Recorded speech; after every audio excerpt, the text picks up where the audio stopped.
say thank you first for that suspiciously brief introduction. I should thank you, ladies and gentlemen, brothers and sisters, comrades, friends, for coming. I think it was time that you had a guest who has no humor,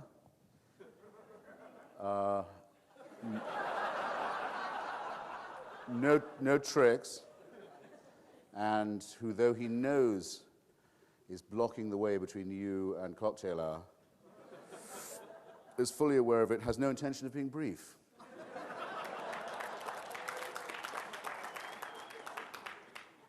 But who, for all that, is very glad to be back in Las Vegas. I can't be the only one of you to have noticed that I went to the Bellagio this morning for a fast one. Fast what, you asked? Ha! That these palazzos, these pyramids and ziggurats and skyscrapers are not built, are they, by the winners.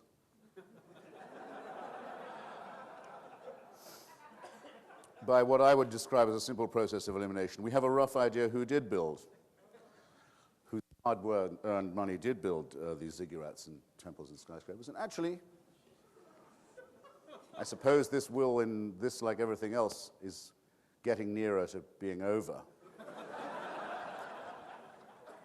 Someone might let me know. No, they're not going to do that. We old troopers don't repine. We play the provincial halls at all hazard.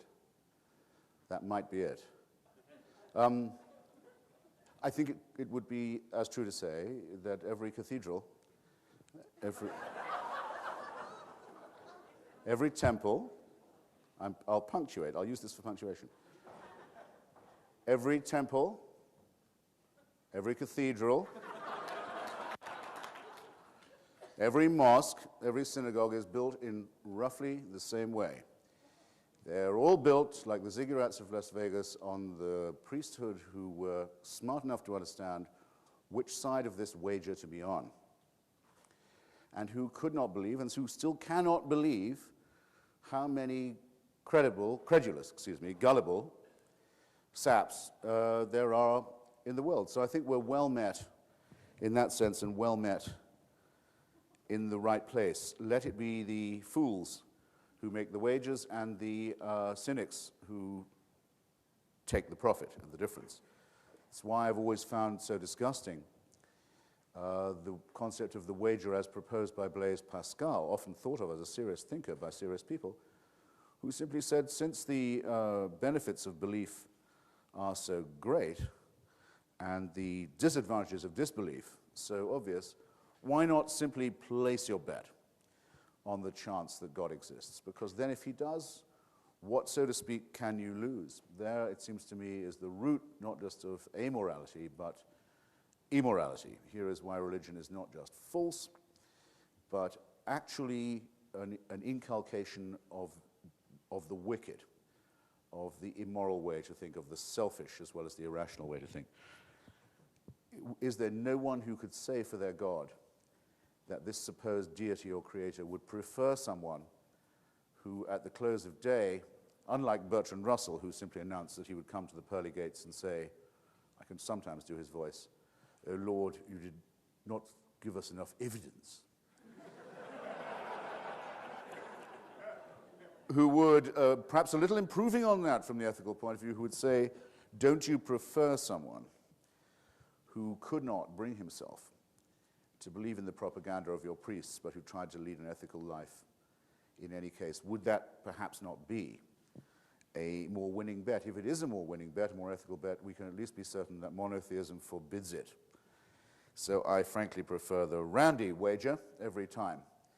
Any miracle you can do, we can do better. And you lose, and we keep the money. That's talking, it seems to me. And that's why I feel so honored to be here. I have had a sense all week, a sense that I don't usually inculcate in myself at all, the sense that I am not worthy. Round any corner in this hotel, I might meet Michael Shermer. Again, fortunately for me this time, I have met him before. I might meet Professor Dawkins. I might meet James Randi, I might meet Penn, I might meet Teller. I feel overawed, seriously, deeply overawed by all that, but I'm comforted by an even more refulgent faith than that of hero worship that I don't really profess. Because the great thing about our sodality, our company, ladies and gentlemen, is simply this: we don't need heroes. We don't need a priesthood. We don't need a papacy.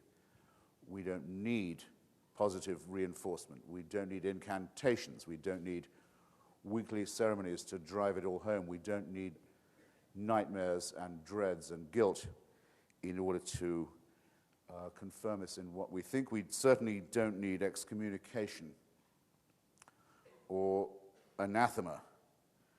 We belong to a natural community, a community that arises in the ordinary course of events of people who are skeptical, who can come to the same conclusions independently of one another and calmly compare and contrast these conclusions when we're lucky enough to meet. I suppose that not Randy supporters, but Ayn Rand supporters do occasionally have schisms and excommunications, and there's nothing like a good schism among objectivists to teach you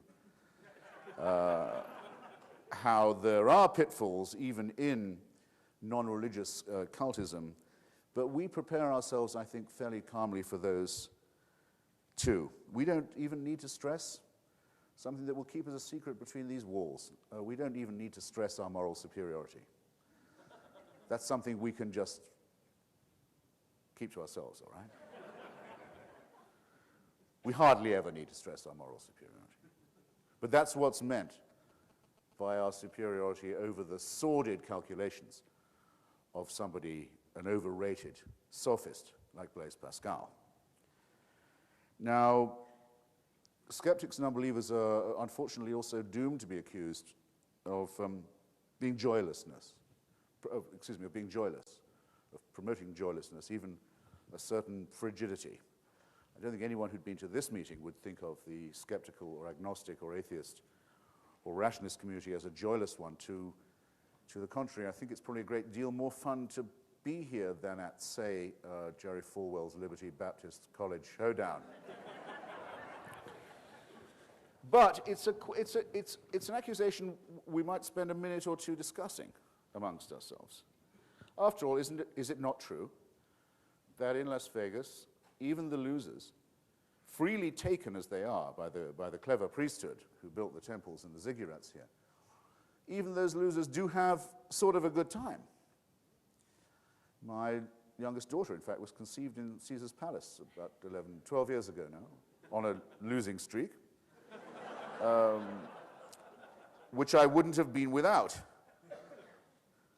And isn't there consolation to be had, after all, in this veil of tears and misery, in the supernatural? Why should one want to deny people these simple and these humble pleasures? And who, in any case, are we to deny them this kind of happiness?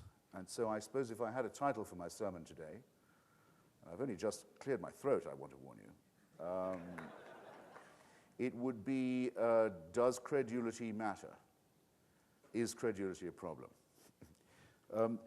This is often stated, actually most often stated, by a famous misquotation from Karl Marx, who is supposed to have said that religion was merely the opium of the people.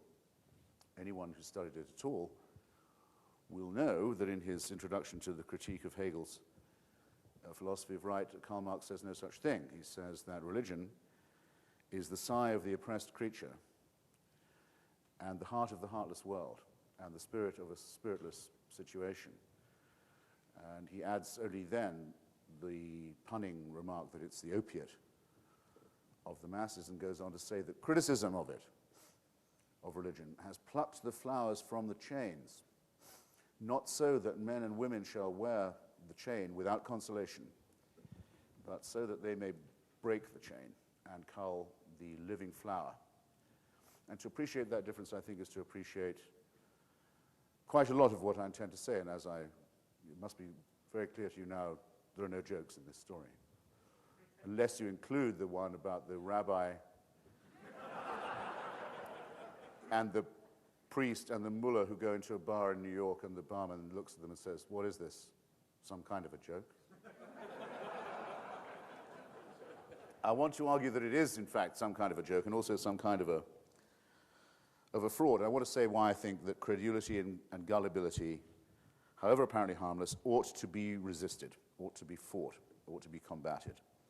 First, I think that arises from a natural respect for our fellow creatures, our fellow humans. It isn't pleasant to see people being cheated or robbed or forced into meaningless applause, even when the occasion is apparently a trivial one. It wasn't pleasant when people were told that their unbaptized babies or their babies who died in childbirth were going forever to limbo as a consolation. When the church decided after a long rethink that there was no such place as limbo after all, after hundreds of years, they said, actually there isn't a limbo. I knew many people who said, you can't tell me there's no limbo now. You can't tell me that. I and my child have been living there for decades. Don't you tell me there's no such place now. That's what's evil. That's what's evil about taking the innocent for a ride. Or it's one example among many. Even when people's trustingness is, in other words, is innocuous or innocent, or arises from innocuousness or innocence, harmlessness, it isn't harmless in itself because it can be exploited by people who, so far from being innocuous themselves or innocent themselves, are entirely unscrupulous. Those who can't believe the number of saps who are born every day and who believe that perhaps we could get them to wear a colored shirt and join the party or support the leader or endorse any program or policy or embark on a crusade or a holy war. We have to make it our work to ensure that the average human type is raised to the point of education and culture where he is beyond the reach, or she is beyond the reach of that kind of demagogy, and we don't just do this because we're sorry for the saps. And the exploited, we do it for ourselves. We do it because we know what a terrible threat can be presented when the cynical meet enough members of the innocent to start a movement of their own. Teaching people that thinking for themselves is painful is also painful, but it's worthwhile, and you don't suspect your motives for doing it. It's worthwhile and it's ultimately satisfying. In teaching people to think for themselves and to take the risk of reason and of doing the hard work that's necessary. To return to a point I made earlier, are we robbing them of their fun? Are we cheating them of their happiness? Are we teaching them to live without awe? I'm talking about AWE. I mention that because I don't know how many of you have ever seen John Wayne playing the Roman centurion in The Greatest Story Ever Told. How many would that be? Good. Actually bad. I wish it was fewer, but still. At the moment when the crucifixion is culminating and the heavens open and the veil of the temple is rent in twain, if you recall, and the tombs open and the dead run gibbering through the streets of Jerusalem and other things that you'd think local historians would have noticed at the time, but did not. At this moment, the rain and wind machine is turned on and it all flies into the face of John Wayne standing with a leather tunic and a spear as a centurion, and he's supposed to say, truly, this was the Son of God. So he did, rain and wind flying at him notwithstanding. But the director cut it, and it was William Wyler, I think, was the director, and said, John, that was great, that was really great. But Duke, do you think we could have it with a little more awe? He's a great actor. They said, okay, cue. Do rain again, do wind, and earthquake, and temple veil rent in twain, and lightning. So all that came on, and Wayne really held onto the spear this time and said, oh, truly this was the Son of God. Well, we don't want people to live without awe. We don't want people to just think that they're insects clinging to some doomed rock.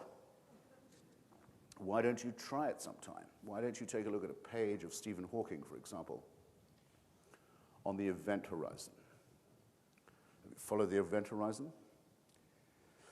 The event horizon is the lip of the black hole from which we think escape velocity cannot be achieved by light, but from which we know that much proceeds. If, in theory, and if it ever became possible in practice, you could get to the lip of that black hole, you would have met the event horizon. You'd be on the event horizon. As you fell in, you would, in theory and in practice, be able to see the past and the future. You'd be able to see time, except you wouldn't have enough time quite to realize that this is what you were doing. But one of Hawking's colleagues says that if he ever discovers himself terminally ill, that's how he wants to die. Now, to be able to reflect upon the event horizon, I would submit, ladies and gentlemen, is a great deal more awe-inspiring than a burning bush, shall we say. Or a wooden statue that weeps or pees or bleeds.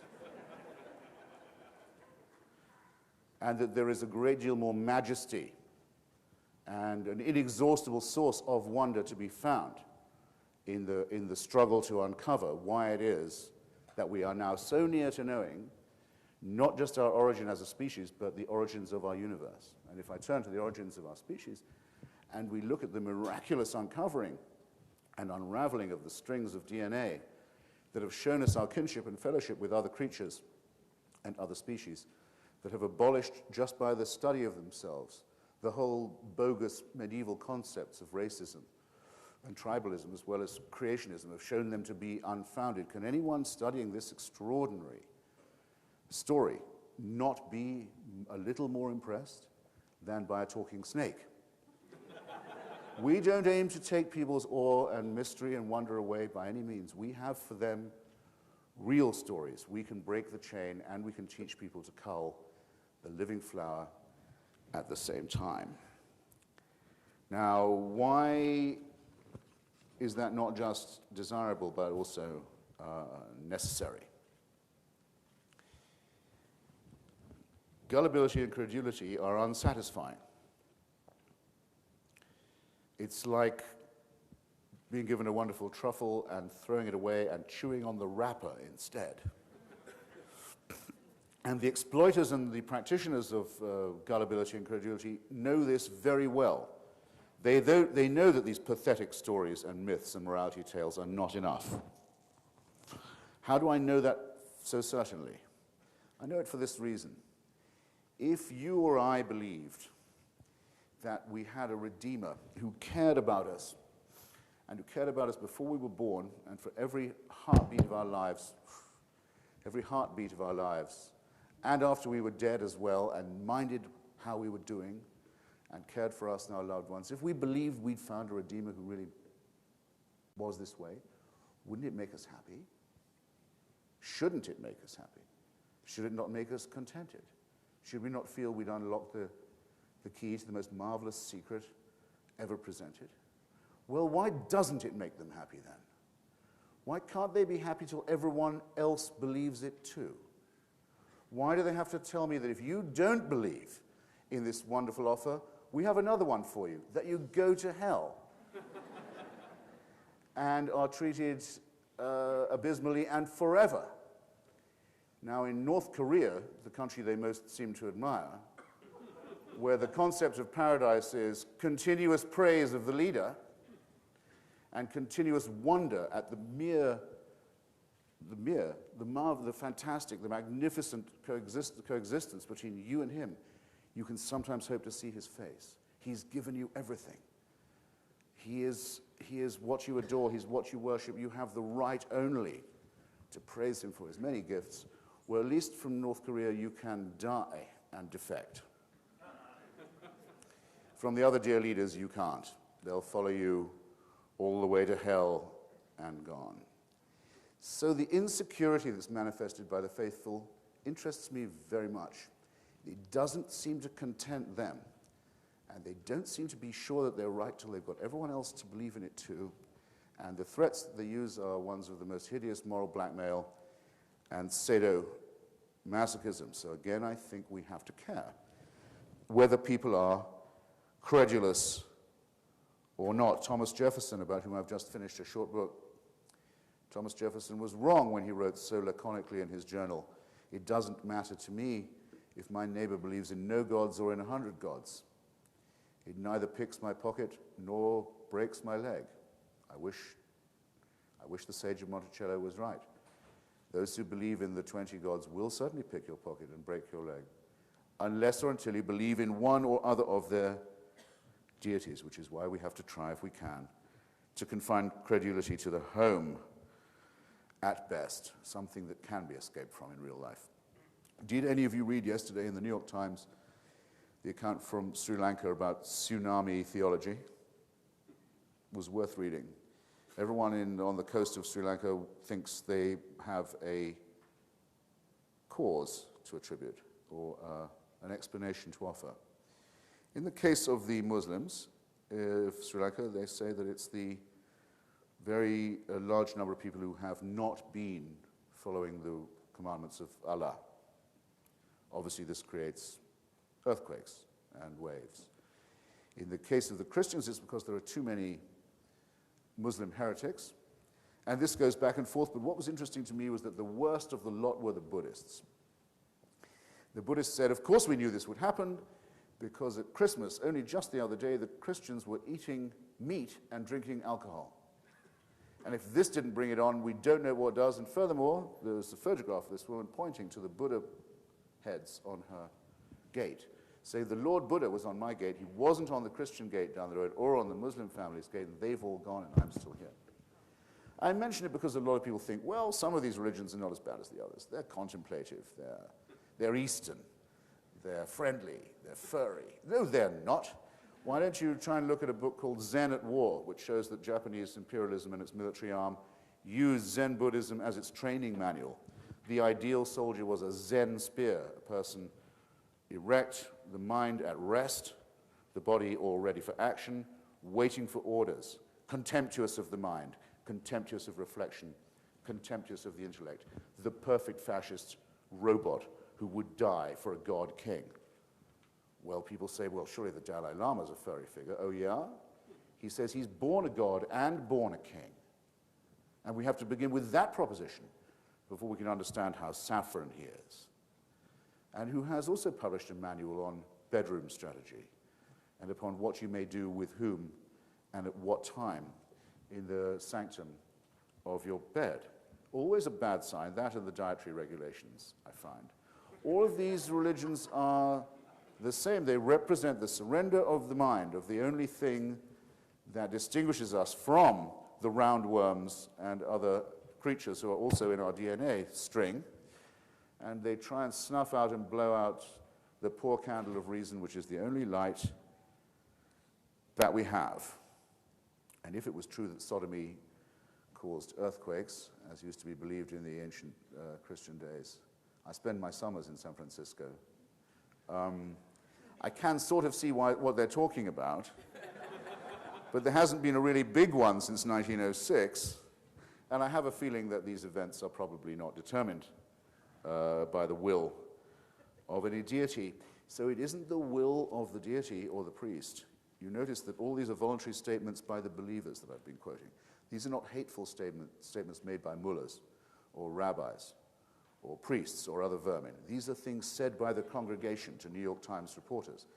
It is, in other words, not a problem that there are those who wish to command and wish to preach dogma and wish to be obeyed. It is the willingness, it's the willingness of the congregation to be a slave. It's the willingness of the congregation to believe. It's the servile instinct that lurks in every human being that is the one that we have to combat with eloquence and with irony and with conjury, of course, and with tricks and with humor, but also with a certain intransigence, because what they want from us is everything we've got. They want to destroy everything we care about. They want to take everything that we have. I'm almost a quarter of the way through my remarks by now, so please feel free to relax and have a drink and a smoke. No, actually, ladies and gentlemen, I think I can become your hostage soon, a prisoner, and join the panel. I just want to say a couple more things. In my book, I give an account of being summoned by the Vatican to testify against the beatification of Mother Teresa. The woman recently calling herself Mother Teresa of Calcutta. Most people think they know about the Catholic Church that it has a devil's advocate, advocatus diaboli. The present Pope actually abolished that office quite recently in order to fast-track beatification and canonization. He's made 5 times more saints in the last 10 years than his 5 predecessors combined and doubled. I think he may think that the faithful need a bit of cheering up. And I think he may be right. A church, after all, that said there's no wiggle room on divorce, no wiggle room on contraception, no wiggle room on remarriage, no wiggle room on priestly celibacy and other fairly trivial sins, has asked for wiggle room on the rape and torture of children, which I think most secularists find repulsive without being told from a holy book. At all events, he had to abolish the office of devil's advocate in order to put Mother Teresa on the fast track. So when my testimony was invited and accepted, I realized that I'd become the first person in history to have represented the devil pro bono.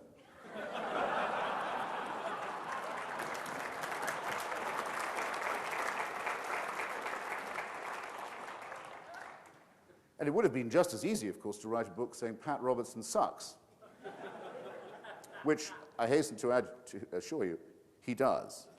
But there wouldn't have, I think, have been quite as much education in that as trying to show to people that someone who they themselves thought was a heroine was, in fact, a dangerous, crooked, fanatical, nasty fundamentalist. But again, all the work against me was not done by the church, but by the believers, by the rank and file, by the credulous, and that's what taught me the real lesson. I remember when Salman Rushdie, my friend, was hit with a life sentence and a death sentence by the Ayatollah Khomeini just for the action of writing a novel. In other words, the theocratic head of a foreign state announces in public that he will offer money in his own name to suborn the murder of a writer of fiction who isn't an Iranian. A pretty frontal challenge to what we hold dear. A friend of mine suggested to Salman that his sequel should be called Buddha, You Fat Fuck.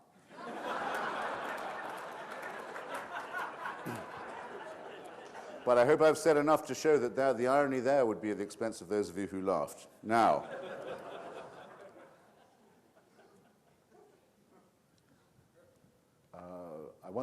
this really is my closing paragraph.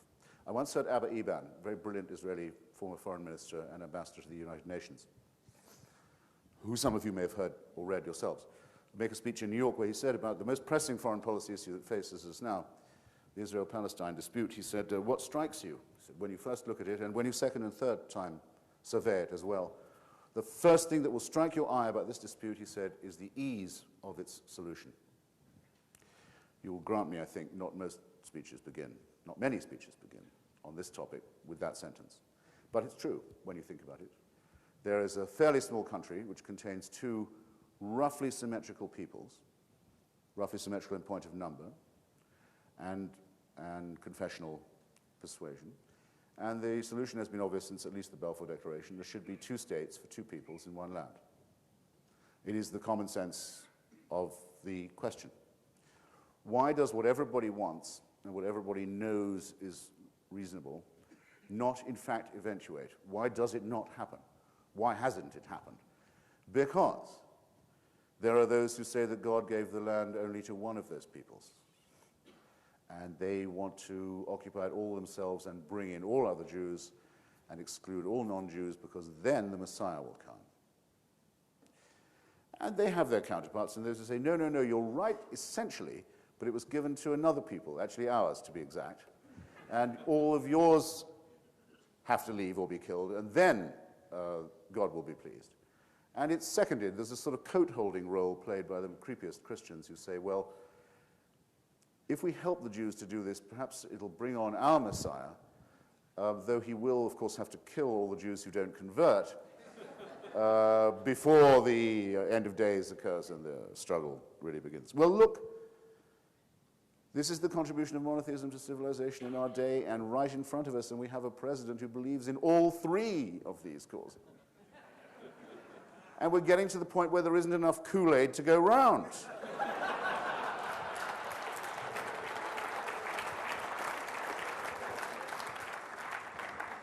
And so I discover that I am a traditionalist after all, and that I am with Voltaire. And I think that for all our conjury and humor and irony and wit and forbearance and tolerance and pluralism, we still have to agree with Voltaire and to say, écrasez l'infâme, destroy this dangerous thing before it destroys us. Thank you, ladies and gentlemen.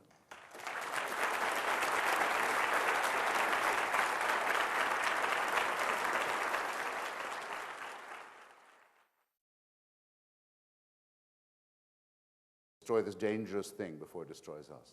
Thank you, ladies and gentlemen.